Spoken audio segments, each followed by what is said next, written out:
What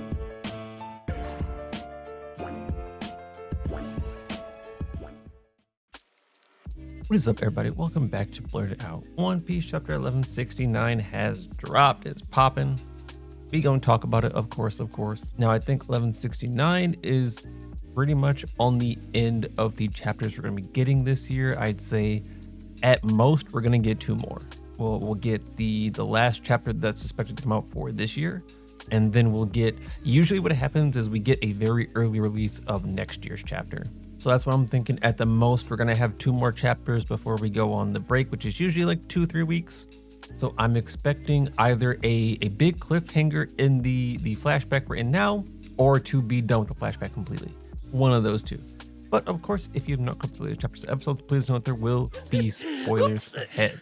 Spoilers. Okay, 1169. And the chapter is titled I Have to Die Now, so you know it's gonna be a little crazy.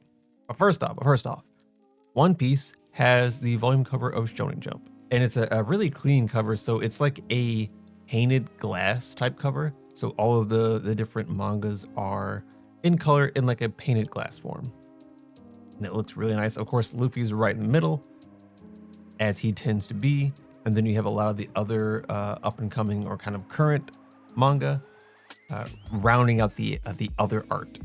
Very clean, very crisp. I like the coloring. The coloring is very like saturated, which I always love to see in like art like this. Looks really good. And also like the attention to Luffy's scar, the way the kind of stained glass works for it, looks so good. Like if you were to have just a stained glass image of just Luffy, I think that would be so clean. And we also have a color spread, which, let me tell you, as far as like the top tier color spreads, I told you Oda's been dishing them out lately. Like he's been giving out bangers for color spreads. And this one's no different. It's of the Rock's pirates, but they're all stanced up in like the black suits, looking fresh and clean.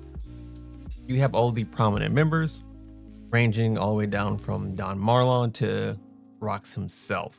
And like there's some cool little tidbits of like, you know, little character ticks. Like it's nice to see Big Mom and Gloriosa sharing the cake. You see Big Mom has like the entire cake in her hand, and you see Gloriosa has like a fork with a little bite in it, and they're talking to one another. That's cool. You got Captain John counting his money. He's all about them bands. You have Stussy in Whitebeard's lap, and like Whitebeard's obviously not pushing her off, but he's also not like happy about it. You got Shiki floating up ahead. You got Kaido looking off to the side, being all ominous. Like it's a really solid color spread, and I like the art design of this. You also got Strusen just trying to be all up in here. I don't understand Strusen. But let's get into the chapter.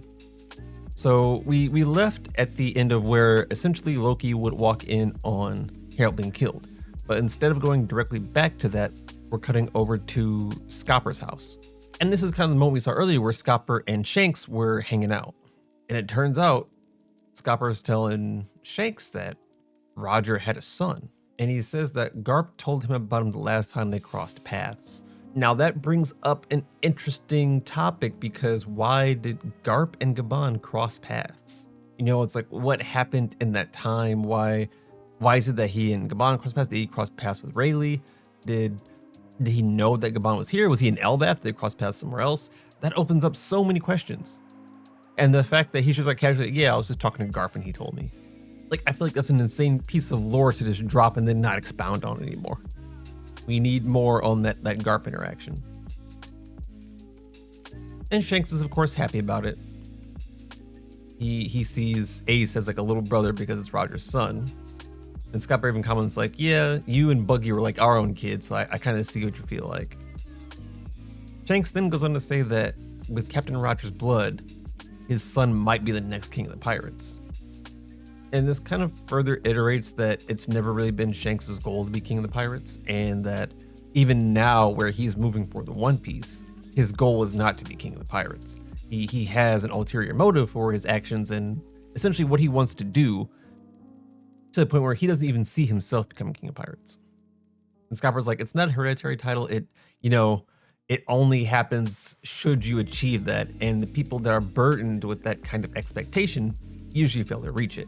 And it's almost like foreboding, because of course we know that Ace, with the expectation of being Roger's son, being the heir to that lineage, and essentially dying without accomplishing that kind of goal in and really any kind of like major goal. Like I would say Ace was happy and content with what he was doing, but he didn't necessarily do anything of note.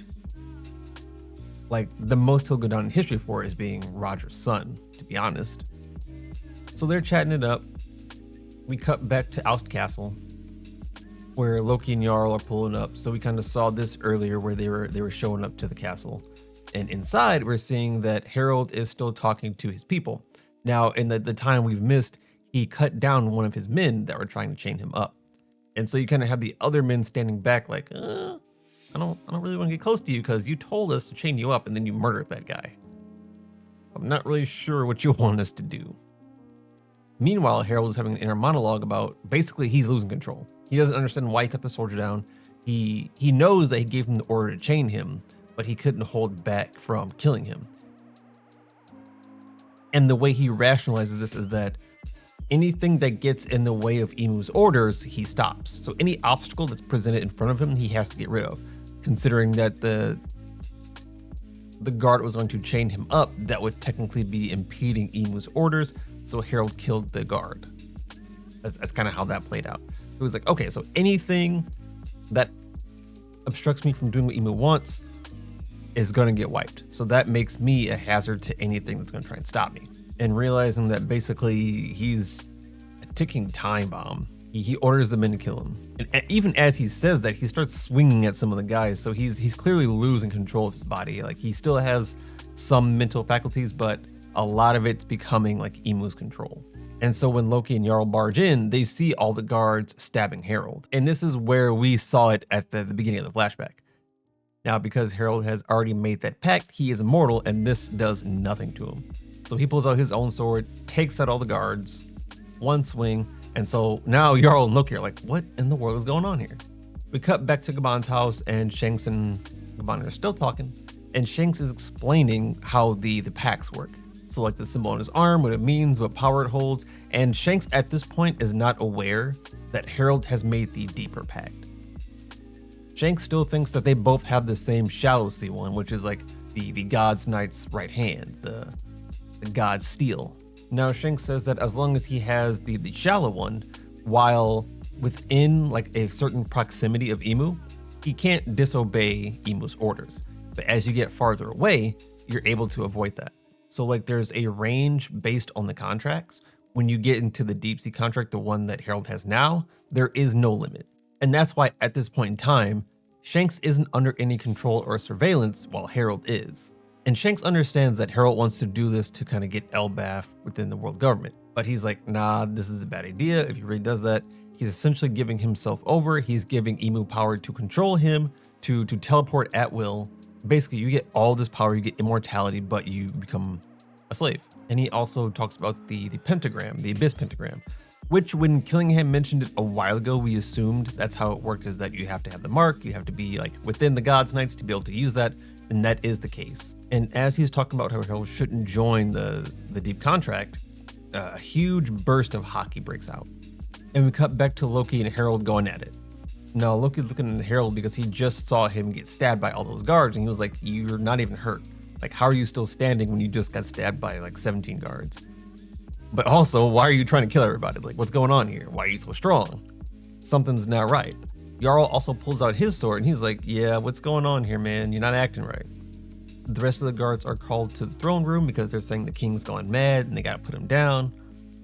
So they're all charging in. You got Loki and Jarl holding Harald down, and they're basically like, you have to tell us what happened.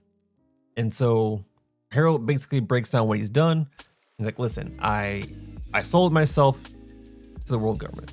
And he's telling Loki to say, okay, I need you to tell everyone else what I did. You have to make sure they understand that I made mistakes. I gave myself up and I ended up in this state, all on my own. Like this was my doing. I made these poor decisions and this is how I'm paying for it. Let them know that I let the world government trick me and that basically I'm about to pay the price. They were never intending to honor us from the start. Everything I did as far as getting in line with the world government, that was all a trick, that was all a lie. He tells Jarl that Loki has to be the one to eat the secret treasure. He then goes and says that no one else can beat me with these godly powers. So whatever fruit that Loki is about to eat, it's going to grant him enough power to where Harald is confident that Loki can beat him. What that could be is very, very intriguing because Harald is well aware of how powerful he is. Like, not just being an ancient giant and like the strongest ancient giant of his time, but the fact that he has enhanced strength and immortality. And he's saying, Loki, if you eat that fruit, you can beat me. So that fruit's gotta be something crazy.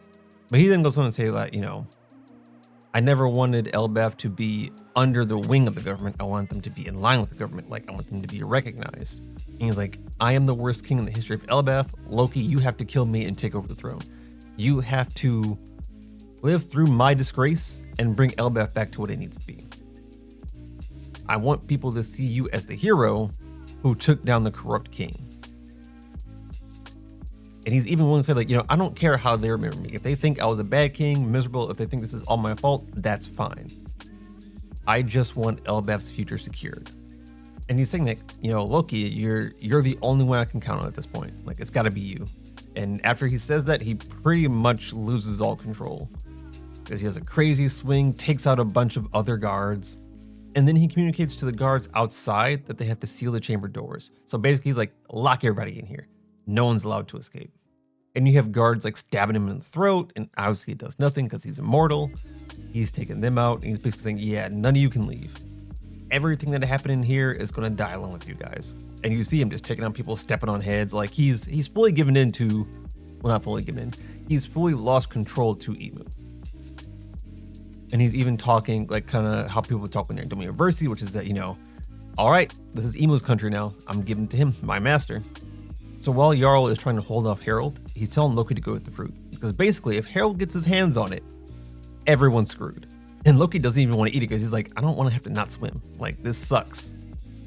And I think they expected Hydruden to be eating it. So it's like, man, I don't want this responsibility. And Harald's pulling up like, nah, that's mine. That's mine. And even Loki is like, you just told me to eat it. Why are you saying you're going to eat it? Because he's not acknowledging that Harald is fully gone. And as Harald's approaching, Jarl comes in from behind, stabs him to the back. And he's like, listen, I can't let you get over there. Like, I got to hold you back as best I can. And at this point, Harald takes his sword, jams it in Jarl's skull. And this is essentially how he ends up with that sword in his head. And that detail. So we have seen the hilt of this sword for a long time. And it was speculated a very long time ago that Harald's sword is the one that's in Jarl's head. And we have confirmation of that right now. And Harald even says, I must return the legendary sword you gave me. And he returns it through his skull. Now Loki is still trying to get over to the fruit, so Harald gives chase, to which we have Shanks and Skopper coming in. They charge and they cut Harald in the chest. And it's really shocking because I'm not used to seeing Shanks with two arms. So like him holding his sword like that, which looks incredibly long, but him holding his sword like that is different for me. But Jarl notices and he's like, hey, Gaban, that's you. So they rush over to him and he's like, don't worry, my helmet saved me. We all know that there's a sword in his skull, so saved is a strong word. But you look back at Harald and based on the attack, he actually gets knocked down. And from what we saw in the panel, like where the attack comes off, it seems like it's like a chest to shoulder attack. But the fact that this knocks him down means they put some stank on it.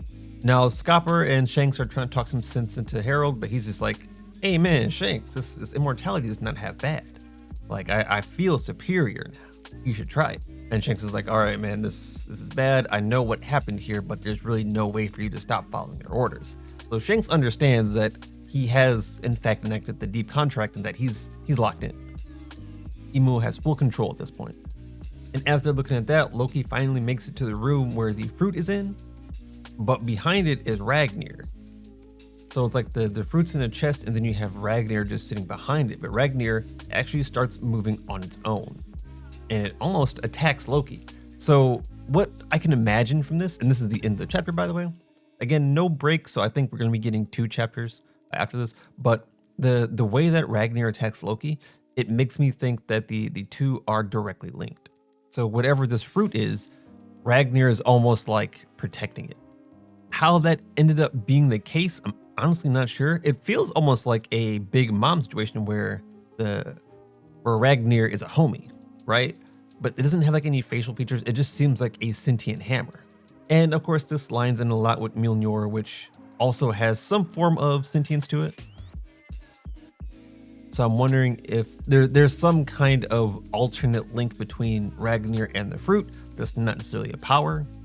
But we do know that Loki eats fruit, and we do know that Loki at some point wields RAGNIR, so whatever link they have, Loki's about to engage in that. But that is the chapter.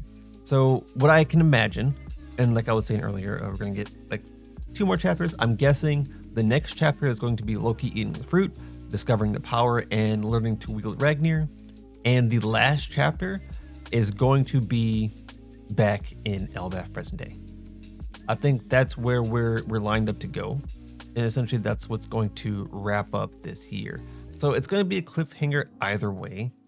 I would like it if we ended back in Elbaf. I think that would be the greatest cliffhanger to lead into the new year. But all in all, great chapter. More context into what happened to Harald. I mean, this is along the lines of what we expected, right? We figured that he had been to some degree like Domi reversied, or that Emu had taken control, and so that the guards were trying to kill him for that reason. The fact that Loki and Jarl got involved, we figured that there was some kind of reason why this didn't kill him. It's because he's immortal. Now, my guess, and something that I don't know if I considered before, is that Loki and Jarl are both in on a plan where they're trying to preserve Harald's image. So they say Loki did all this. They put all the blame on Loki, and they say Loki killed King Harald out of rage, or out of some misguided reason. And Jarl essentially is the only one to witness it, so he's like, yep, that's what happened. And they basically take Harald's secret to the grave because they don't want Harald to go down in infamy. And obviously Harald is still known in Elbaf as the beloved king, the benevolent king, the kind king. So nothing that he did really got out. Because I think there would be a lot more, even if they still consider him a kind king, there would be a lot more discussion as to what he did and how he ended up.